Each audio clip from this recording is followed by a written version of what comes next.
I made in my mind as a young guy, I wanted to become world class at something. I just had to find out what the something was going to be. And the very first time that I walked into a Wall Street trading room, I knew this is it.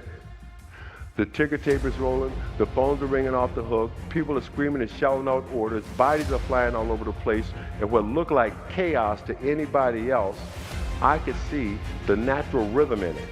It was like I was reading a sheet of music, and I knew this is where I'm supposed to be. I kept coming back. I wore one branch manager down to the point that he says to me, Gardner, based on persistence alone, we're going to give you a shot. Man, I quit my job. That was all I wanted. I went home and I told my ex, you know what? You said I couldn't do it, but guess what? I started in 2 weeks. I was pretty pumped up. All the way up to the point. I show up on the appointed day and time, only to find out the gentleman who had made me the commitment had been fired the previous Friday. Nobody knew who I was, why I was there, and did not care. In California, when you quit your job, that means no unemployment insurance, no income, no benefits, and worse than that, the worst thing is now I got to go home and tell this woman I don't have a job. If you don't remember anything else I say here today, remember this. Unemployment will not help your relationship. Somebody know what I'm talking about. I know you do. Think about it. We're a young family. We got a baby. She's a doctor who can't practice. I'm the breadwinner, and I quit my job thinking I'm going to Wall Street. Things got tough at home. Things got tense. I still had one shot left at the street. But before I can play it all the way out, I still got to take care of my family. Which meant I did everything legal that I could to take care of my family and still pursue my last shot at the street. I cut grass, hauled rubbish, cleaned basements. I learned roofing. I learned painting. I did everything that I could to take care of my folks and still pursue my last shot at the street. Had a situation at home, things were tense. Had a problem, something happened, probably never happened to anybody in this room but me. I had one of those arguments with my ex that only ended because we both fell asleep.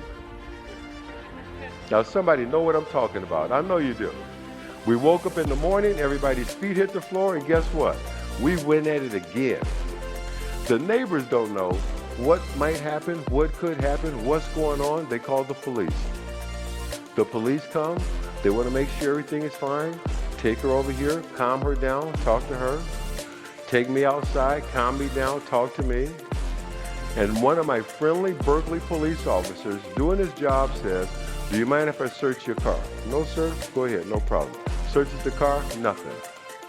Then again, doing his job says, well, let me just run this license plate through a computer. That was it. With interest, I had $1,200 in unpaid parking tickets, all of which I had accumulated the previous year trying to interview in downtown San Francisco. Double parking, illegal parking, late to feed a meter. An honest question would be, you knew you had the tickets, why didn't you pay them? Well, you know what? The position I was now in, having to cut grass to put food on the table, every dollar that came in the door, I had to make a decision. I could pay the rent or I could pay the tickets. I did probably what every man in this room would have done. I paid the rent. I was taken to jail. First, last, only time in my life taken to jail for parking tickets. And to show you how a bad day can get worse, all of this happens on a Friday, which means no court until Monday, which also means we cannot hold you in this friendly little downtown Berkeley jail. We need this for our regular weekend customers.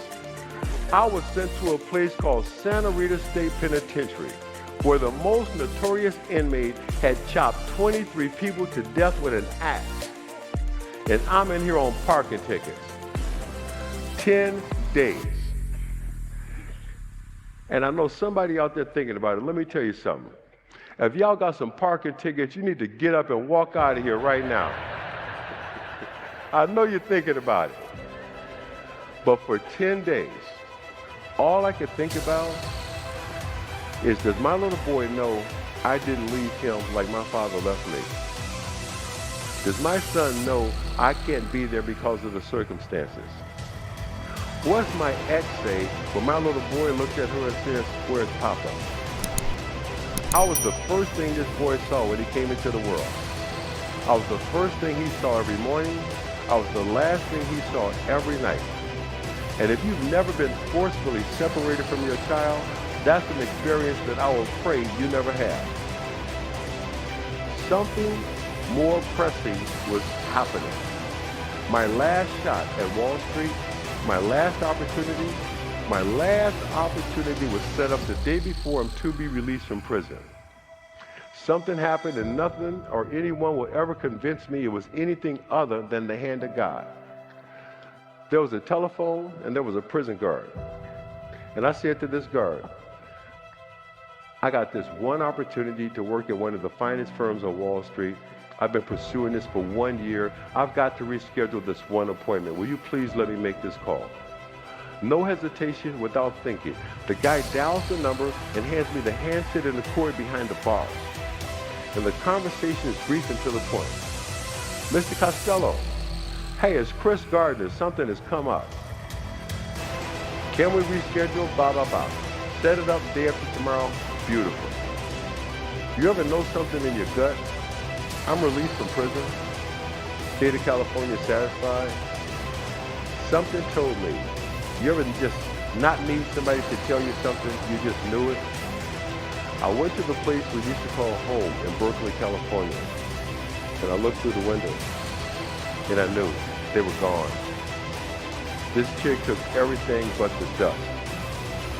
Most importantly, she had taken my little boy. But I still had to go on this job interview. In the film, you saw Will Smith show up wearing blue jeans with paint all over him. I wasn't just wearing blue jeans, I was wearing bell-bottom blue jeans.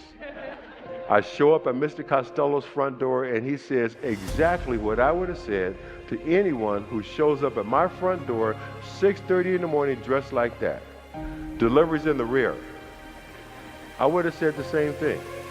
But I come right back at him and I explain, Mr. Costello, I'm Chris Gardner.